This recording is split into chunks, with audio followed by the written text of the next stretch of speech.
नमस्कार प्रिय दर्शकों, आप देख रहे हैं ज्योतिष मंत्र। प्रिय दर्शकों, आज गोगा जाहरवीर की एक साधना अत्यंत सरल रूप में आपको देने जा रहा हूं। अनेकों लोगों का प्रश्न था कि गोगा जाहरवीर की कोई सरलतम साधना विधान दी, और आज का साधना विधान प्रत्येक गृहस्थ व्यक्ति के लिए है, क्योंकि साधकों के लिए जो साधना होती है उसमें जटिलतम विधान होता है। साधक भी यदि इस साधना को करते हैं तो उन्हें साधना का लाभ मिलेगा, क्योंकि सामान्य सी बात है, जब ये गृहस्थ व्यक्ति को लाभ दे सकती है तो साधक तो अपने आप ही एक चरम स्तर पर होता है और साधना के नियमों को पालन करते हुए साधना का विधान करता है। और आज का साधना विधान अत्यंत सरल तरीके से, ताकि प्रत्येक गृहस्थ इसका लाभ ले सके, और उन लोगों के लिए विशेष तौर से लाभकारी हो जाएगी जिनके इष्ट के रूप में है या फिर जिनके कुल देव के रूप में, कुल देवता के रूप में जाहरवीर जी की पूजा की जाती है। क्योंकि आप लोगों के अनेकों प्रश्न लगातार आ रहे थे, गोगा जाहरवीर की कोई सरलतम साधना दे। साबर मंत्र अत्यंत बड़े होते हैं परंतु सफलता शीघ्रता से मिलती है, और आज का एक अत्यंत सरल छोटे से मंत्र के साथ इस साधना को निश्चित तौर पर सफलता मिल जाती है। प्रिय दर्शकों, अनेकों बार साधना विधान बताते हुए मैं चर्चा करता हूं कि साधना की सामग्री और साधना के लिए समय जरूरी नहीं है हम आवश्यक रूप से लंबा चौड़ा रखें, बड़ा रखें। पूर्णता होती है हमारे मनोयोग से, कि हम कितने मन से, कितने धैर्य से, कितने श्रद्धा विश्वास के साथ, कितने मनोभाव के साथ उस साधना को करते हैं। पूर्ण मनोभाव से यदि आप 10 मिनट का समय भी दे सकते हैं तो भी यह साधना निश्चित तौर पर फलीभूत होती है। जिन्होंने सिद्ध किया है, जिन्होंने इसको धारण किया है, उन्हीं के द्वारा ये वर्णित है और उन्हीं के द्वारा ये बताई गई विधि है, और इसीलिए बोल रहा हूं कि ये सरलतम भी है और सिद्ध भी है। और इसको सिद्ध करने के बाद चौकी दरबार भी लगा सकते हैं, और इस साधना को घर में रह करके बड़ी सरलता से आप कर सकते हैं। क्योंकि जैसे कि बताया कि गृहस्थ व्यक्ति के लिए है, अब कोई ऐसा निर्जन स्थान देखना या फिर ऐसे स्थान पर जाना कई बार मुश्किल हो जाता है। वैसे तो अच्छा रहेगा कि इस साधना को किसी ऐसे स्थान पर जहां पर जाहरवीर का स्थान हो या फिर कोई जलाशय हो, वहां पर किया जाए तो लाभ और सिद्धि शीघ्रता से प्राप्त होती है। परंतु घर पर रहकर भी यदि आप करते हैं तो भी निश्चित लाभ मिलेगा और हर हाल में मिलेगा। तो चलिए अधिक विलंब न करते हुए जान लेते हैं आज की इस साधना विधान को किस प्रकार से संपन्न करना है और किस प्रकार से इस साधना की सिद्धि करनी है। प्रिय दर्शकों, गोगा जाहरवीर की यदि साधना सफल कर लेते हैं, एक साधना ये सफल हो गई और उसके बाद 52 भैरव, 56 कलवे, योगनिया सभी आपके अंग संग रहेगी, इर्द गिर्द रहेगी, और आप किसी भी कार्य को बड़ी सरलता से निश्चित तौर पर संपन्न कर पाएंगे। और इसीलिए कहा कि चौकी दरबार भी लग सकता है यदि आप इनकी सिद्धि पूर्ण मनोयोग से करते हैं। चलिए अधिक विलंब न करते हुए जान लेते हैं किस प्रकार से इस साधना को संपन्न करना है और क्या है विधान, किस समय करना है, कैसे करना है, क्या भोग सामग्री है। यही सब चर्चा आज के इस वीडियो में हम करने वाले हैं। सबसे पहले हमेशा की तरह बात करेंगे साधना की सामग्री की। साधना की सामग्री आपकी स्क्रीन पर है, आप इसे नोट कर सकते हैं, स्क्रीनशॉट लेकर रख सकते हैं। इस साधना सामग्री के लिए गोगा जाहरवीर का एक चित्र आपको लेना है। इसी पीले वस्त्र के ऊपर, श्वेत वस्त्र के ऊपर उस चित्र को स्थापित करना है। श्वेत वस्त्र भी चाहिएगा, सफेद रंग के, पीले रंग के सुगंधित पुष्प, 5 प्रकार की मिठाई, पीले रंग की मिठाई विशेष तौर से उसमें लेनी है, या फिर पीले मीठे चावल, थोड़ा सा कच्चा दूध जिसमें मीठा मिलाकर आपको रखना है। अब दूध कितना लेना है वो आपके ऊपर निर्भर है, चाहे तो 1 लीटर रख लीजिए, चाहे एक छोटा कप रख लीजिए, एक कटोरी में लेकर रख लीजिए। मात्रा निश्चित नहीं है, आपके भाव और सामर्थ्य पर निर्भर है आप कितना रख सकते हैं। अगरबत्ती हो, इत्र हो, इलायची और बताशे, ये सामग्री आपको लेनी है। दीपक घी का लेना है, यदि सामर्थ्य ना हो तो तिल तेल का, सरसों तेल का दीपक भी प्रयोग कर सकते हैं, परंतु श्रेष्ठतम होगा घी का दीपक ले। तो ये तो बात हुई सामग्री की। अब बात करते हैं किस प्रकार से और किस दिन इस साधना को संपन्न करना है। जैसे कि पूर्व में बता चुका हूं कि इस साधना को यदि किसी जलाशय के निकट किया जाए या पीर का स्थान हो जाहरवीर का, वहां पर किया जाए तो अत्यंत श्रेष्ठ फलदायी है। या फिर इसे भगवान शिव के मंदिर में भी संपन्न कर सकते हैं, परंतु वो ऑप्शनल है, यदि और कोई स्थान नहीं मिलता तो वहां कर सकते हैं। अथवा एकांत कक्ष हो घर का, बिल्कुल एकांत कमरा हो, साफ सुथरा हो, किसी प्रकार का अधिक सामान भी ना हो वहां पर, एकांत हो, बिल्कुल निश्चलता हो, साफ सुथरी जगह हो, ऐसे स्थान पर बैठ करके घर में रह करके इस साधना को संपन्न कर सकते हैं। या फिर घर का एक कॉर्नर या एक स्थान ऐसा साफ सुथरा कर लीजिए और वहां पर चौकी दरबार बाबा का लगा लीजिए और वहां पर बैठ करके पर्दा आदि लगा करके ये साधना आप संपन्न कर सकते हैं। यदि आप साधक हैं तो निश्चित तौर पर आप जलाशय के निकट बैठ करके इस साधना को संपन्न करें। फिर देखिएगा किस प्रकार से और कितनी शीघ्रता से यह साधना फलीभूत होती है। घर पर रहकर भी करेंगे तो लाभ तो मिलेगा। अब जानते हैं साधना किस दिन से आरंभ करनी है, कब से आरंभ करनी है। इस साधना को किसी भी शुक्ल पक्ष की नवमी तिथि से या फिर रविवार के दिन से, रविवार को नवमी तिथि हो तो सर्वोत्तम है, अथवा रविवार का दिन हो या नवमी तिथि हो, इस दिन से इस साधना को आरंभ करना है। अब करना है रात्रि के 7 बजे के बाद में, संध्या के 7 बजे के बाद में, रात्रि में कभी भी कर सकते हैं। शाम को 4 बजे बाद भी आप करना चाहें तो कर सकते हैं। श्रेष्ठतम होगा संध्या काल 7 बजे बाद से लेकर के कभी भी 2 बजे महानिशा काल होता है हमारा, तो ना महानिशा काल से पहले पहले इस साधना को आपको संपन्न कर लेना है। किस प्रकार करना है?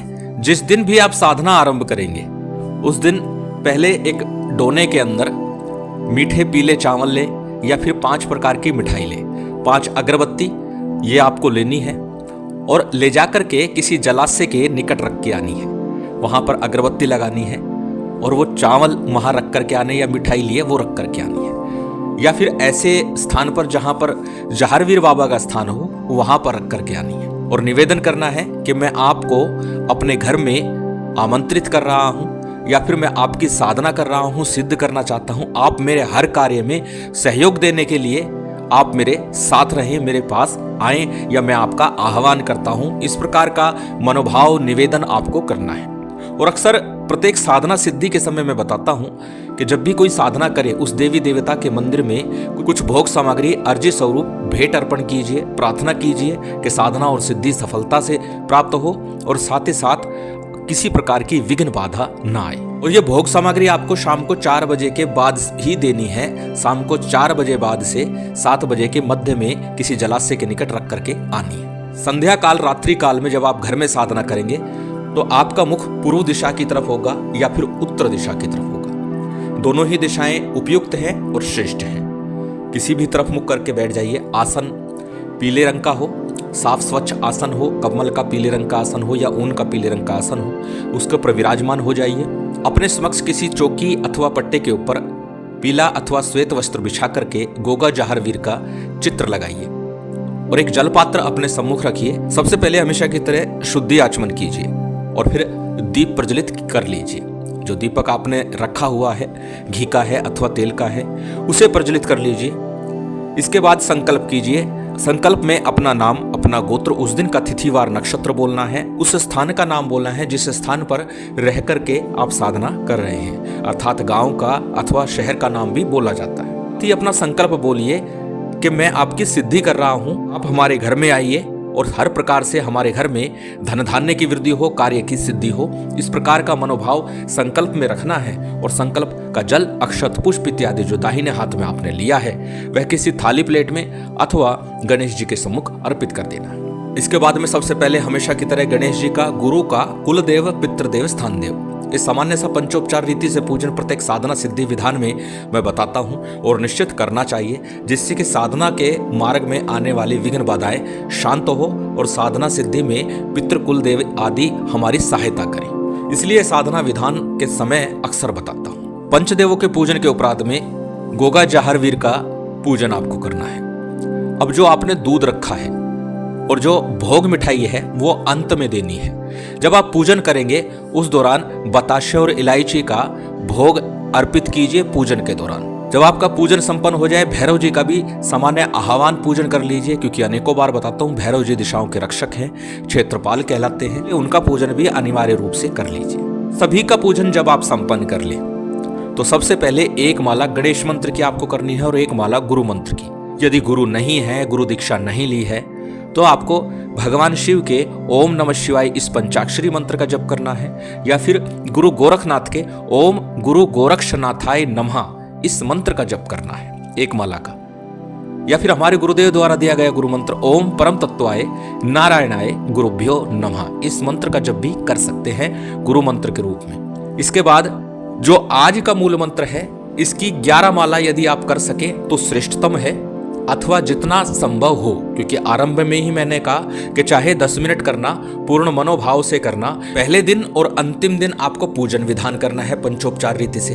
अन्य दिनों में ध्यान कीजिए, स्मरण कीजिए और सिर्फ गुरु गणेश इत्यादि का वंदन और जप करके आप जप कर लीजिए मूल मंत्र का, इतना ही पर्याप्त होगा। तो 11 माला का जप करे तो श्रेष्ठतम होगा, अथवा 5 करे, 7 करे, या फिर जितना आपसे संभव हो सके, क्योंकि जितना अधिक करेंगे उतना श्रेष्ठतम होगा, क्योंकि मंत्र भी बहुत सरल सा और छोटा सा है। प्रिय दर्शकों, पूर्व में भी एक बार बताया था और साधना सिद्धि विधान बताते हुए किस प्रकार से साबर मंत्रों की साधना की जाती है या साधना के नियम क्या होते हैं, उस दौरान भी बताया था कि साधना का अर्थ ही होता है सबसे पहले अपने आप को साधना, मन को साधना, शरीर को साधना। जब आप 5 मिनट 7 मिनट से ज्यादा नहीं बैठ पा रहे तो आपका शरीर आपके साथ नहीं दे रहा है, साध नहीं रखा है। और इसीलिए कहा जितना कर सके, जितनी देर आपका सामर्थ्य हो उतनी देर कीजिए। मंत्र आपकी स्क्रीन पर है, एक बार बोल करके बता देता हूं। सरल सा छोटा सा मंत्र, परंतु ये पूर्ण जागृत और सिद्ध मंत्र है, संशय ना रखिएगा। मंत्र इस प्रकार है, ओम श्री जहार वीराय नमः, ओम श्री जहार वीराय नमः, ओम श्री जहार वीराय नमः। छोटा सा मंत्र है, अत्यंत सरल है और 11 माला में समय बहुत अधिक नहीं लगेगा। 11 माला करने के बाद में आपको सामान्य सी एक दीप प्रज्वलित अन्य कर लीजिए और उससे आपको 11 बार जहारवीर जी की आरती करनी है, 11 बार आरती घुमानी है। उसके बाद में जो मिष्ठान रखा हुआ है उससे और जो दूध रखा हुआ है उससे आपको भोग लगाना है। अग्नि पर लगा सकते हैं अथवा ऐसे ही किसी पात्र में थोड़ा सा भोग अर्पित कर दीजिए। थोड़ा थोड़ा मिठाई से ले लीजिए और थोड़ा सा दूध छोड़ दीजिए। बाकी जो मिठाई है और दूध है वो बाद में, यदि घर में साधना करते हैं तो बाद में जाकर के किसी जलाशय के निकट रख आइए। दूध को यदि कोई सर्प की बाम्बी हो, सर्प का स्थान पता हो कि यहाँ सर्प का बिल है, जलाशय के निकट अक्सर मिल जाते हैं, तो वहां पर उस दूध को किसी मिट्टी के पात्र में रख आइएगा। और यदि सर्प हो तो नित्य प्रति थोड़ा सा दूध मीठा डाल करके आपको उस सर्प के बिल के पास रख करके आना है। और इस साधना में संकल्प के दौरान यह भी निश्चय करना कि कभी भी जीवन में सर्पों को नहीं मारेंगे। इससे गोगा जाहरवीर की पूर्ण कृपा आपको निश्चित प्राप्त होगी। और जैसे कि बताया, इनकी साधना करने से सभी प्रकार के भैरव, 52 भैरव और 56 कलवे, 64 योगनियां सभी इनके अंग संग रहती है, इर्द गिर्द रहती है। और जब इनकी साधना सिद्ध होती है तो आपके कार्य भी सिद्ध होते हैं और वो सिद्धियां, वो शक्तियां भी आपका साथ देती हैं। और ये साधना कम से कम 41 दिन लगातार करनी है। गृहस्थ व्यक्ति के लिए 41 दिन लगातार करना थोड़ा मुश्किल होता है, तो 21 दिन करके 2 बार करके साधना कर सकते हैं। लाभ अवश्य मिलेगा और हर हाल में मिलेगा। अत्यंत सरल विधान है, मैं नहीं समझता इससे सरल विधान कुछ हो सकता है। साधना काल में ब्रह्मचर्य का पालन करना होगा, सब प्रकार से सात्विकता से रहना होगा, सात्विक भोजन करना होगा। इसलिए यदि 41 दिन एक बार में संभव ना हो तो 21 दिनों के 2 क्रम कर सकते हैं, अथवा जैसे आपको सुविधा लगे वैसे कर लीजिए। और अनेकों बार पूर्व में भी बता चुका हूं, जब साधना पूर्ण हो जाए उसके बाद भी मंत्र का जप लगातार नित्य प्रति कम या अधिक संख्या में जपते रहना चाहिए। गोगा जाहरवीर की विशेष कृपा आप सभी को प्राप्त हो, यही कामना है। और उम्मीद करता हूं आज की ये जानकारी, ये वीडियो आपको अच्छी लगी होगी। यदि अच्छी लगी हो तो कृपया लाइक कीजिएगा, शेयर कीजिएगा। यदि चैनल पर नए हैं तो सब्सक्राइब कर बेल आइकन बटन दबा दीजिएगा। जय माता दी, जय श्री राम।